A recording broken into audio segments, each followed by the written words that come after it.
Fiang Smith at Bini Mika pinagsasabong ng ilang mga fans. Nagmistulang mainit na tagisan sa larangan ng volleyball ang naganap sa pagitan ni Mika Lim ng Bini at Fiang Smith, ang tinanghal na big winner ng Pinoy Big Brother Gen 11.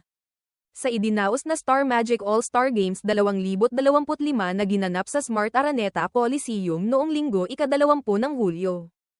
Hindi may kakaila na umapaw ang tensyon at sigawan mula sa mga taga-suporta ng dalawang sikat na personalidad habang sila'y naglalaban sa court. Sa pinakahuling episode ng Showbiz Updates, nitong Martes ika-23 ng Hulyo, ibinahagi ni Mama Loy ang kanyang personal na karanasan sa nasabing laban. Ayon sa kanya, napuno ng fans ni Mika ang malaking bahagi ng Araneta Coliseum. Bukod sa bilang, kitang-kita rin daw ang matinding suporta sa tuwing si Mika ang tumitira ng bola, tila lumilindol sa lakas ng tilian ng mga tagahanga. Halos higit kalahati ng Araneta, fans ni Mika talaga. Lahat ng kilos niya sa loob ng court, sinisigawan. Kapag siya ang umatake, parang sumasabog ang buong venue sa tilian, pagbabahagi ni Mama Loy. Dagdag pa ni Marina, ang co-host ni Mama Loy. Ang ipinakitang suporta ng fans ay patunay na kahit anong batikos o negatibong komento ang ibato sa Bini, nananatili silang matatag at masigla sa harap ng publiko. Aniya, ibig sabihin niyan, kahit anong banat sa kanila, hindi sila natitinag. Suportado pa rin sila ng maraming tao.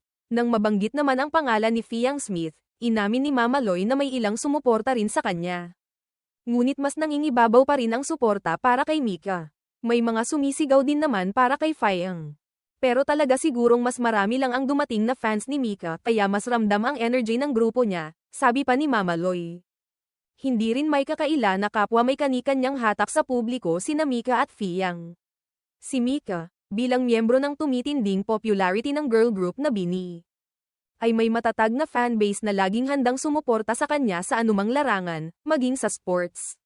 Si Fiang naman, kahit baguhan pa lamang mula sa tagumpay niya sa PBB Gen 11, ay unti-unti na ring nagkakaroon ng sariling pangalan sa industriya. Ang naturang volleyball match ay isa lamang sa mga highlight ng Star Magic All-Star Games 2025.